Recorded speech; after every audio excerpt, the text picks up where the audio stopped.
이 시간에는 여러분과 함께 산상보훈 그 첫 부분을 가지고 은혜를 나누고자 합니다. 이 세상에 사는 모든 사람들은 예외 없이 모두 다 복을 받기를 원합니다. 여기 아마 복 받기를 원치 않은 사람은 한 사람도 없을 것입니다.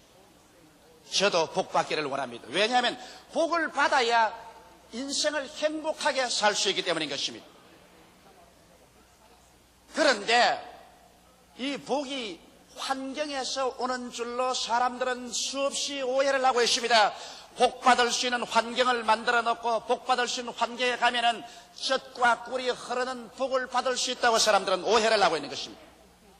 그러나 실제로 복을 받을 수 있는 환경에 아무리 갖다 놓아도 그 사람이 복을 받을 수 있는 자격을 구비해 놓고 있지 않으면 그 환경이 축복으로 변화되지 않습니다. 이 사실은 우리 성경 이스라엘의 역사를 통해서 너무나 잘 알 수 있습니다. 430년 동안 애굽에서 종살이하던 이스라엘이 모세와 여호수아를 통해서 해방을 얻고 나와서 젖과 꿀이 흐르는 가나안 땅 복지에 들어갔습니다만 그 자리에 그들이 복을 누리지 못한 것은 그 자리에서 저들이 하나님을 배반하고 바알신 우상을 섬기며 믿음에서 떠났기 때문에 그들이 복을 받기는커녕 화를 받아서 아수르와 바벨론의 전쟁 포로로 잡혀가게 되고 무서운 종살이를 하게 된 것입니다. 이러므로 복이란 것은 그 사람이 복을 받을 수 있는 자격을 구비해야 됩니다. 이러므로 시편 1편에 보면 복 있는 사람이라고 말하는 것입니다. 복 있는 환경이라고 말하지 않습니다. 복 있는 나라라고 말하지 않으셨습니다.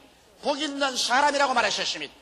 사람이 복을 받으면 그 사람이 일어서고 왔는 곳마다 그 사람이 행하는 모든 것에 축복이 따라오게 되어 있으며 신명기 28장 1절 6절에 보면 내가 내 하나님 여호와의 말씀을 삼가듣고 내가 오늘날 내게 명하는 그 모든 명령을 지켜 행하면 내 하나님 여호와께서 너를 세계 모든 민족 위에 뛰어나게 하실 것이라.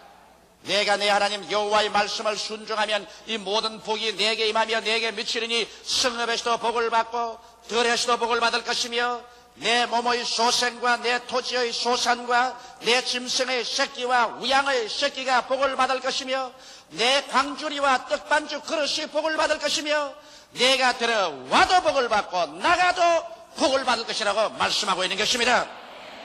문제는 사람들이 복 받을 수 있는 자격을 구비했느냐 안 했느냐 이것이 문제지, 그 사람이 있는 환경이 복지냐 복지가 아니냐 이것은 부차적인 문제인 것입니다. 복은 여러분을 통해서 여러분의 운명과 환경에 쏟아져 내려오는 것입니다. 이렇기 때문에 예수님께서는 금세와 내세 복이 있는 사람의 자격에 관하여 분명하게 우리에게 가르쳐주고 있습니다. 오늘 이 시간에 이 자격을 우리가 알아보므로 우리 한 사람 한 사람이 복 받을 수 있는 자격을 구비하십시오. 그렇게 하면 축복이 우리에게 따라오게 되는 것입니다. 복을 받을 수 있는 첫째 자격자는 무엇일까요? 성경은 말씀하기를 심령이 가난한 자는 복이 있나니 천국이 저희 것임이라고 말하셨습니다. 생각해 보십시오. 여러분, 천국이 우리 마음속에 임하면 어떠한 축복의 넘치는 생활을 할 수 있지 않겠습니까? 하늘나라가 우리에게 임하면 의와 평강과 희력이 넘쳐날 것이요, 천국이 우리에게 임하는 곳에는 악의 세력이 물러가게 될 것이요, 질병에서 치료받고 죄에서 용서받을 것이요, 그리고 원수 귀신의 억압에서 해방을 얻게 될 것이요, 저주에서 자유를 얻고 영원한 삶이 우리 마음속을 채울 것입니다. 그러나 가득한 그릇에는 물을 부어 넣을 수가 없습니다. 이와 같이 마음이 세상 것으로 이미 가득해져 있으면 아무리 하나님께서 천국의 복을 부어주려고 해도 부어줄 틈이 없습니다. 우리 마음속이 가난해야 됩니다. 가난하다는 것은 비어있는 것을 말하는 것입니다. 부어줄 수 있는 공간이 있어야 되는 것입니다. 오늘 사람들이 우리 마음속에 무엇으로서 가득하게 채워넣었을까요? 사람은 인본주의로 마음속에 가득 채워넣었습니다. 중세 문해부흥 이후로 사람들은 하나님을 버리고 인본주의로 나가셨습니다. 사람 중심의 문화와 세계를 창조하려고 했었습니다. 18세기 계몽주의를 통해서 사람들은 이제 인간의 이성과 자유를 가지고서 이 세상에 유토피아적인 천국을 지상에 이룰 수 있다고 생각했었습니다. 그리고 난 다음 19세기와 20세기에 과학 만능주의, 물질 만능주의를 통해서 사람들은 무신론적인 인본주의 세상을 만들어 놓고 인본주의 쓰레기 더미로 채워놓고 말한 것입니다. 이제 사람은 사람 이외에 어떠한 것도 인정하지 아니하고 하나님을 자기의 세계 속에서 내가 쫓아버리고 말한 것입니다. 인본주의 우상으로 꽉 들어찬 그곳에 하나님의 천국이 임할 수 없으며 인본주의 우상생활 속에 사는 곳에 천국이 임할 수 있나요? 인간이란 여러분 존귀 하나 깨닫지 못하면 멸망하는 짐승과 같습니다. 여러분과 나 인생이 무엇입니까? 잠시 있다 사라지는 안개입니다. 내일 일을 자랑치 말라. 오늘 내게 어떠한 일이 일어날지 알지 못한다고 성경은 말하고 있습니다. 모든 인생은 풀과 같고 그 영화는 풀의 꽃과 같다. 풀은 시들고 꽃은 떨어지고 마는 것입니다. 사람은 죄책과 정죄에서 허덕이고 인생의 가치를 찾지 못하고 허무와 무의미의 진흙탕 속에 빠져 있으며 죽음과 영원한 무의 멸망에 부딪혀 있는 절망적인 존재입니다. 이렇기 때문에 성경은 요한계시록 3장 17절에 말하기를 내가 말하기를 나는 부자라 부요하여 부족한 것이 없다 하나 내 곤고한 것과 가련한 것과 가난한 것과 눈먼 것과 벌거벗은 것을 알지 못하다고 말하고 있는 것입니다. 오늘 인본주의자들은 이제 우리는 부자다. 우리는 지식도 이성도 과학도 물질도 기계 문명도 다 발견하여 발명하여 부유하게 되어 부족한 것이 없다고 말하나 실제로 인간만큼 뻘거벗고 공고하고 가련하고 가난하고 눈먼 존재는 없습니다. 여러분과 나는 어디서 와서 무엇 때문에 삶이 어디로 가는지를 모릅니다. 이 세상의 삶의 가치와 목적을 상실하고 있습니다. 사람은 모두 다 하루살이와 같이 죽어서 흙과 먼지로 들어가 버리고 마는 것입니다. 이와 같은 인본주의적인 쓰레기를 우리가 토해 놓아야 여기에 천국이 들어올 수가 있는 것입니다. 또 나아가서 인간은 교만으로서 자기의 가슴 속에 가득히 세워나는 것입니다. 교만이란 자만심입니다. 자기에 대한 과대평가입니다. 자기의 가치 이상으로 자기를 높여서 과대평가에 행동하는 것이 교만인 것입니다. 교만한 자는 곧장 군의에 대한 도전을 합니다. 교만한 자녀는 부모에게 도전을 하고 교만한 사람은 사회와 국가에 대한 권위를 도전합니다. 이러므로 교만은 자기 과대평가와 권위에 대한 도전으로서 스스로 파괴를 도모합니다. 성경은 말하기를 교만은 패망의 선봉이요 거만한 마음은 넘어짐의 앞잡이가 된다고 말하셨습니다.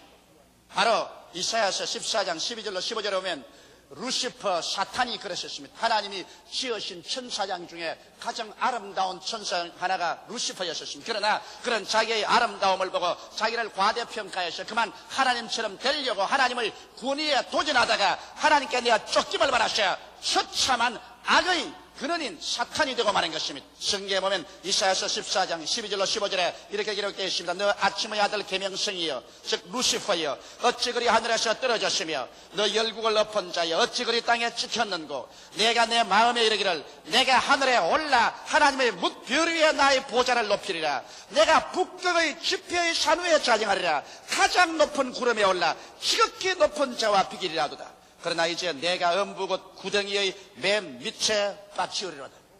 교만은 진실로 우리를 파멸하는 습격인 것입니다. 오늘날 사람들은 이 교만으로 마음의 쓰레기더미 처럼 꽉 채워놨었을 때 천국이 임할 수가 없는 것입니다. 또 나아가서 세속적인 마음은 우리의 마음의 쓰레기더미로 채워놓아서 천국이 임하지 못하게 하는 것입니다. 이 세상 육신의 정욕, 안목의 정욕, 이 세상 자랑을 따라 사는 사람, 그래서 음란과 방탕과 쾌락주의로 마음을 채워놓는 사람, 눈으로 화려한 것, 세상적인 것으로 채워놓기를 원하는 사람, 권세와 부귀만 취해서 이것으로 채워놓기 위해 가시능굴같이 탐욕이 우거진 마음을 가진 사람, 이와 같은 세속적인 마음 속에 천국이 임할 수가 없는 것입니다. 요한일서 2장 16절로 17절에 이는 세상에 있는 모든 것이 육신의 정욕과 안목의 정욕과 이성의 자랑이라 다 아버지께로 쫓아난 것이 아니요 세상으로 온 것이라. 이 세상도 그 정욕도 지나가되 오직 하나님의 뜻을 행하는 이는 영원히 그아니라고 말씀하고 있는 것입니다. 마음이 가난하기 위해서는 인본주의의 쓰레기더미를 치워내고 교만을 깨뜨려서 하나님 그 발 앞에 무릎을 꿇게 하고 세속적인 세상을 사랑하는 마음을 다 청결해서 하나님 중심으로 하나님 사랑하는 마음을 만들어서 우리의 마음이 겸허하고 깨어져 주님 그 발 앞에 엎드릴 때 예수님께서 우리 속에 들어오시고 그리스도와 함께 천국이 임하게 되는 것입니다. 이렇게 되어 성경에는 회개하라! 천국이 손 닿는 데 와 있다는 것은 회개를 통하여 우리 마음을 비게하고 겸허하게 만들었어. 그래서 마음이 가난하게 된 사람의 마음 속에는 천국이 임하고 우리의 생활 속에 점점 마음이 더 깊이 가난해지면 가난해질수록 천국의 체험은 우리 심령 속에 심화되는 것입니다. 인본주의로 살고 자기가 잘났다고 머리를 내어 흔들고 그리고 세상의 탕욕이 가시는 물처럼 우거진 그 속에는 천국은 임하지 않는 것입니다. 둘째로 애통하는 자는 복이 있나니 저희가 위로함을 입을 것이라고 말씀하고 있는 것입니다. 애통하는 말은 무엇입니까? 우리 사람들은 모두 다 죄인들입니다. 어머니 뱃속에 죄악 속에 잉태되었고 죄 중에 태어나서 죄를 먹고 마시며 살고 있기 때문에 죄의 값은 사망입니다. 우리가 애통해야 될 것은 우리가 죄를 회개하고 용서와 구원을 구하기 위해서 애통하는 것입니다. 세례 요한도 와서 처음 외친 것이 회개하라 천국이 가까웠다고 말하셨으며 예수님도 회개하라 천국이 가까웠다고 외치셨으며 제자들에게도 회개하라 천국이 가까웠다고 외치라고 말한 것입니다. 이러므로 회개란 애통함이 없이 회개할 수 없습니다. 내가 지은 죄, 불의 추악, 내가 살아온 반역의 삶을 애통하게 생각하고 그것을 회개해서 청산하고 돌이켜 예수께 나오는 애통하는 마음이 있을 때 이 사람은 복을 받습니다. 이 사람은 용서의 복을 바라며 성령의 충만한 위로를 받아서 마음속에 위로가 충만하게 되는 것입니다. 이뿐 아니라 여러분 애통하는 사람은 언제나 자기의 무지를 애통할 줄 알아야 되는 것입니다. 요사이 젊은이들이 대학에 들어가면 그만 애통하는 마음이 없어 타방에 들어가서 차나 마시고 친구들하고 놀러다니고 세속에 취하는 이러한 사람들이 많습니다. 여러분 애통하는 마음, 진리에 대한 애통하는 마음, 내가 무식하다, 나는 더 알아야 되겠다, 이와 같은 애통한 마음이 있어야 책을 떠나지 아니하고 늘 열심히 공부하게 되는 것입니다. 저는 솔직한 말로 20대 젊었을 때 애통하는 마음이 있어요. 한시도 책을 내 손에서 떠나지 않게 했었어요. 마음이 너무 애통스러워서 만일 책을 손에서 놓아오면 마음의 죄책감으로 견딜 수가 없었습니다. 비록 책을 읽지 않더라도 품에 품고 다니고 손에 갖고 다니고 머리맡에 두어야 마음의 위로가 됐어요. 애통하는 마음이 있으면 계속해서 열심히 진리를 탐구하고 지식을 탐구하게 되고 자기의 생활의 발전을 도모하게 되는 것입니다. 애통함을 잃은 청년이나 애통함을 잃은 장년은 그로서 발전이 중지해버리고 위로도 끊어져 버리고 마는 것입니다. 자기의 인격적인 부족을 애통하는 그 사람이 인격적인 발전이 있습니다. 나의 음란하고 방탕하며 술 취하고 죄짓는 생활을 청산하고 있어야 서로서 노연함을 바라셔 의롭고 거룩함으로 지음을 받은 새 사람을 입겠다고 애통해서 부러지는 그 사람에게는 하나님의 위로가 임하여서 철고랑과 쇠사슬이 끊어지고 거룩하게 지음을 받은 새 사람을 얻을 수가 있는 것이지만은 술 취하고 방탕하고 음란하고 세속적으로 살면서도 거기에 대해서 타당화하고 애통하는 마음이 없는 사람은 그 길로서 멸망하고 말게 되는 것입니다. 사람이 자기의 생활의 궁핍을 애통하게 생각하고 아침에 일찍 일어나고 저녁에 늦게 누우면 남보다 더 부지런히 일하고 정직, 성실, 근명, 충성스럽게 일할 때 이 사람은 위로로서의 축복이 다가옵니다. 자기의 환경에 가난하고 헐벗고 굶주린 것을 보고도 애통하여 생각하지 아니하고 신세 타령이나 하고 그리고 될 때로 되라는 자포자기 좌절감 속에 빠지는 사람은 도와줄 수 없습니다. 애통하는 마음이 있어 어찌한지 내일은 오늘보다 다음 달은 금번달보다 명년은 금년보다 잘 살아보겠다고 애쓰는 그 사람에게 하늘도 도와주는 것입니다. 이러므로 애통하는 마음이 있는 사람이 열심히 일할 때 축복을 받습니다. 교회도 심령 구원을 위해서 애통하는 마음이 있어야 교회가 성장하는 것입니다. 왜 교회가 성장하지 않을까요? 그 교회 목사가, 그 교회 장로, 권사, 집사, 평신도들이 애통하는 마음이 있어서 모일 때마다 조국을 구원하소서, 민족을 구원하소서, 이웃을 구원하여 주소서, 죽어가는 영혼들을 위한 애통하는 마음이 있어 부르짖게 된. 그래서 새벽기도, 철야기도, 금식기도에 애통하면서 영혼의 구원을 위하여 부르실 때 하나님은 그 기도에 응답하여 주셔서 영혼들을 구원시켜 주시고 그래서 교회가 성도로 충만하게 되고 위로가 넘쳐나게 되는 것입니다. 이러므로 교회가 애통하는 마음을 잊어버려서 이식적으로 형식적으로 사람들이 교회에 왔다 갔다 하기만 하고 교회에 나오면 교회가 영적으로 거미줄이 잔뜩 쳐있고 애통하여 부러지는 소리가 들리지 아니한 공동묘지같이 된 교회는 그게 영혼 구원의 위로가 절대로 있을 수가 없습니다. 어느 개인이나 단체나 국가가 애통하는 마음을 잃어버리면 그때부터 발전을 거치고 그 결과 결실의 위로를 상실하고 마는 것입니다. 우리는 언제나 자기의 모자람과 자기의 부족함을 애통하게 느끼고 그래서 이것을 채우기 위해서 하나님께 부르짖고 기도하며 힘쓰고 애쓸 때 주님께서 여기에 넘치는 은총으로 채워주시는 것입니다. 애통하는 마음을 가진 그 사람이 복인이 되는 것입니다. 셋째로 온유한 자는 복이 있나니 제가 땅을 기업으로 얻을 것이라고 말했었습니다. 이 말은 우리의 일반적인 상식과는 너무나 틀립니다. 우리 생각에는 온유한 자가 아니라 폭력을 행사하는 자, 반항하는 자, 그리고 악을 도모하는 자, 이런 사람이 세상에서 잘 살 것 같이 생각이 되지만은, 그러나 성경에는 분명히 온유한 자가 땅을 기업으로 받는다고 하시면, 땅을 기업으로 받는다는 것은 세상에서 성공하고 살게 된다는 것입니다. 온유한 자라는 뜻은 따뜻하고 부드러우며 잘 길들임을 바른 마음을 말하는 것입니다. 이 세상에 우리가 보면 대다수로 다 폭력을 사용하고 반항하며 완악한 사람들이 많습니다. 이러한 사람들이 땅을 차지할 같이 생각하지만 실제 우리의 역사와 경험이 그렇지 않습니다. 성경 마태복음 5장 39절로 41절에 나는 너희에게 이르노니 악한 자를 대적지 말라. 누구든지 내 오른편 뺨을 치면 왼편도 돌려대며 너를 송사하여 속옷을 가지고자 하는 자에게는 겉옷까지 가지게 하며 또 누구든지 너로 억지로 오리를 가게 하거든 그 사람과 심리를 동행하고, 이런 교훈이십니다. 세상에 그러한 교훈대로 살아서 이 세상에 어떻게 성공적인 삶을 살겠냐고 질문할 사람이 있을 것입니다. 그러나 사람들에게 어리석게 보일지라도 이 말씀은 하나님의 지혜요, 하나님의 지식이요, 하나님의 판단적인 것입니다. 이와 같이 온유한 삶의 태도를 취하면 이 세상에서 패배하게 될 것이라고 생각하지만 실제는 그렇지 않습니다. 왜? 우리의 경험이 그것을 말하는데, 이 세상에서 가장 무성한 것이 무엇입니까? 식물 세계에서 곡물입니다.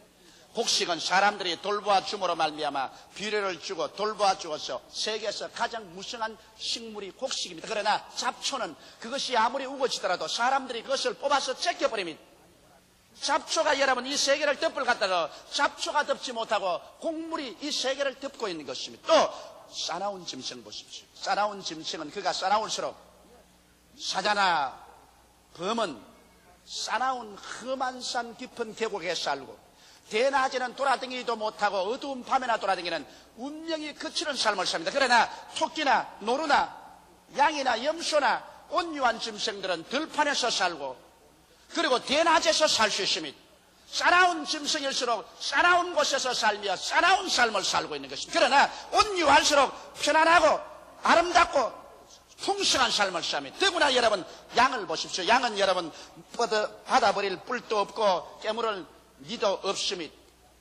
양은 손톱과 발톱도 가지고 있지 않습니다. 양은 어느 짐승이 와서도 물고 찌어시는데, 그러나 양이 제일 안전합니다. 왜?